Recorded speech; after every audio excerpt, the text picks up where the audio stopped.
me. Look who we're hanging with. Ryan O'Halloran. Jason David Frank. Humberto Ramos. Please do not change channel.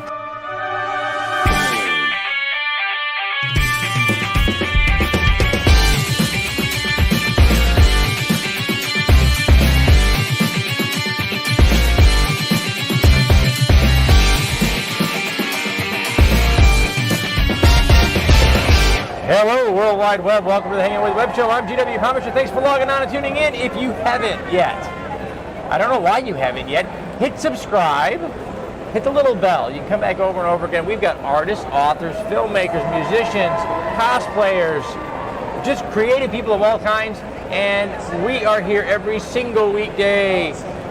We're right now at MegaCon 2018 in Orlando, Florida, and we're hanging with comic writer Benny Powell. Hey. Benny, thanks for hanging with us, man. Nice to Thanks meet for you. coming over. Yes. All right, so Benny is responsible, yes, he takes all the blame for Wayward Sons. Yes. So we'll talk about that here in a bit. Sure. Yeah. And also for the Markiplier comics. Correct. Right. So let's talk about Wayward Sons first. Sure. Yeah. The title, it's one of those wonderful. Believe it or not, Wayward Sons began its life as first a game of all things in college. Okay. Based on this really dates me, bulletin board system role-playing game. For those of you out there on YouTube, ask your moms and dads. We used to have these things called bulletin boards, where we, kept up with it. It's like pre-Facebook. Yeah. It's pre-internet. It's like Morse code for the internet. Yes. And so Wayward Sons was a bulletin board game. Started out as that, Okay. and it came from my love for mythology. All The right. basic story for it is 5,000 years ago, two groups of aliens crash land on Earth, Okay. and the resulting war between them inspires every myth, legend, and fairy tale in human history. Everything you've ever known is because of Benny Powell. Because Wayward Sons. See, that's everything. You guys watch Grimm? That's Benny. Well, sort of, in a roundabout sort of way. So what was interesting was I had always molded over as a comic, and I started work at Marvel and then moved out into, when Marvel was going through its bankruptcy, I found myself in marketing because it's actually, look where we are. It's really hard to say that sentence with a straight face now, doesn't it? Yeah. Do you think back to those days? Oh, how hard the industry was hit, right? It got so bad that literally my last straw at that time was when both of my editors were fired on the same day. Oh, Lord. I went from having 2 books about to premiere or to launch to having no books, and I said, maybe I'll get into something a little more stable, and I landed at Priceline. It took him until the market to realize that art isn't the most stable of career. So how long have you been a professional artist? I started. We'll mumble it so they don't know how old we are. As I was just saying in a panel, I hate the fact that I now use the word decades because it became plural.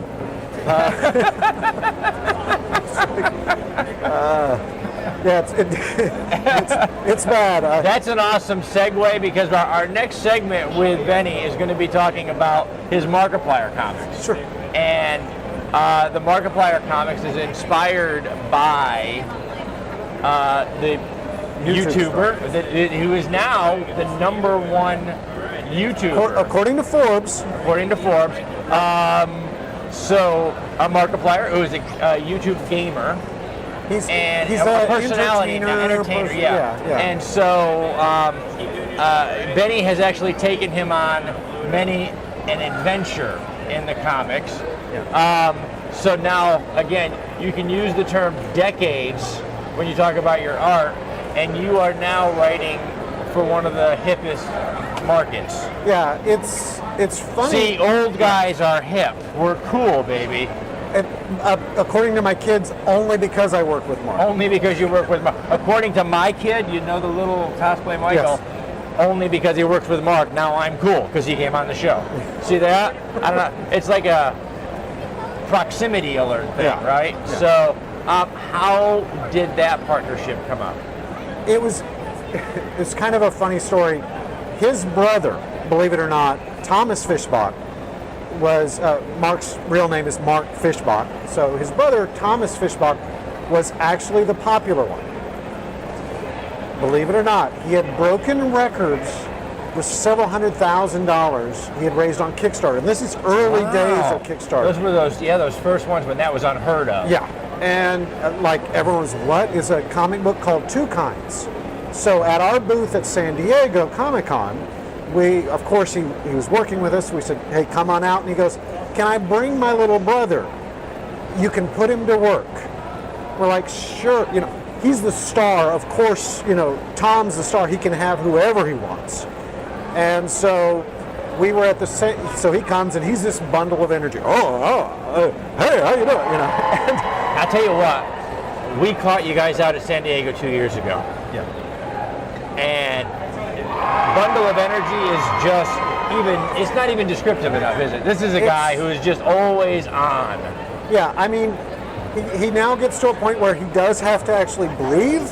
Which is always something that we like to do, yeah. But I would say he absolutely loves and is energized by his audience because he loves them. Yeah. I mean, This is the thing about the paradigm shift the last decade in arts and entertainment. The advent of YouTube, the advent of independent publishing.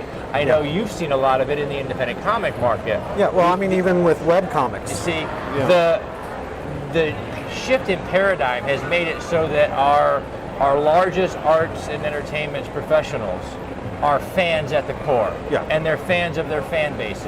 Yeah, it's we always, when we go to the conventions, we always say there's kind of different models of entertainers that we're going to run into. They're sort of old Hollywood, what's left of the old vanguard, and then there's a whole new generation like Mark, like some of the folks that we have here, that they live inside the fan base. They love it. And he absolutely, I will say this, you know, you get a lot of celebrities who they have a public persona, and then behind the scenes, they're like a monster to do. That's not the case. I mean, he occasionally hits me. Why is my whole staff making that face? I don't understand. Wow. Okay.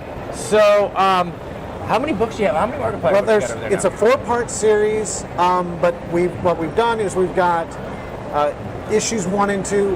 What we tried to do is in the comic book market, you have the collectors and stuff like that. Plus, we wanted to have a lot of fun with it. So, what we did was we did a total of there are 9 covers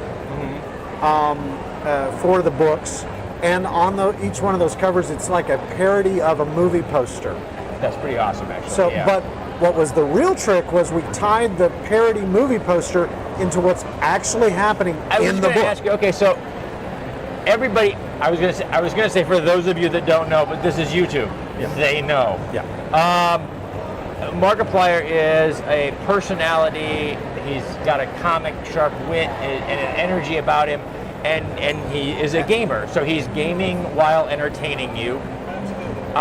But in the comic stories, you've given him some adventure. You've given him some stories. So how did you shift those gears? What we wanted to do was with that is we realized at his core what he does when he plays the video games, the Let's Play video game videos, is he immerses himself in that world. And tells a story. And tells a story. You're basically watching Mark in that world. And so I was like, well, we need to do that, replicate that same feeling. So the story is he gets this watch in the mail, doesn't read the instructions, which is typical Mark, pushes a button, and y'all don't believe him, you should check out the channel, I'm telling you. It's true. Yeah, and he pushes a button and immediately falls through a dimensional portal into the world of our comics. So it's the same feeling. So it's Mark playing through the comics. Yes. and in Mark fashion. Yes. Which the things he does. You hear often art imitates life or life imitates art, but you've managed to take that to a whole nother level. Yeah. And it's a fun adventure. We wanted it to be fun. At the same time, we do kind of create an arc for his character, because at first it's you get to see him just struggling, wanting to get home, but still being quintessentially Mark. Okay. Mouthing off. At one point, one of the guys mistakes him for someone bad and is chasing him down. Says, "Come back here and I'll give you a swift death." And he's like, "Does that ever work?" Ever? Yeah, ever? Okay, so now we all know Mark is very noteworthy in that as his channel, he has grown as a personality. Right. He has really embraced a lot of collaborators. Yeah. He collaborates with several other channels from time to time. Should we look for cameos from some of these guys up the road? We'll see. We're working on it. His mind just started going. You Let's just see it behind his eyes. If he makes it back alive by the end of the series, no spoilers here. You don't know yet. Then he might have the watch with him when he does. So with the guys that Mark hangs out with online, that's a dangerous watch to leave laying around. If you left that on a coffee table, bet just things are going to happen.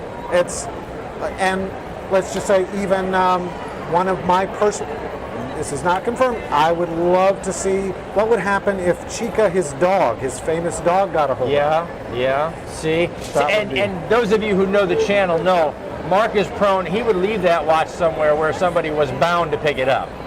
So where are you going from here? Where are you going to be? You're making the con circuit, I know, and where are you going to be next? I do a lot of the Fan Expo shows. They're really great.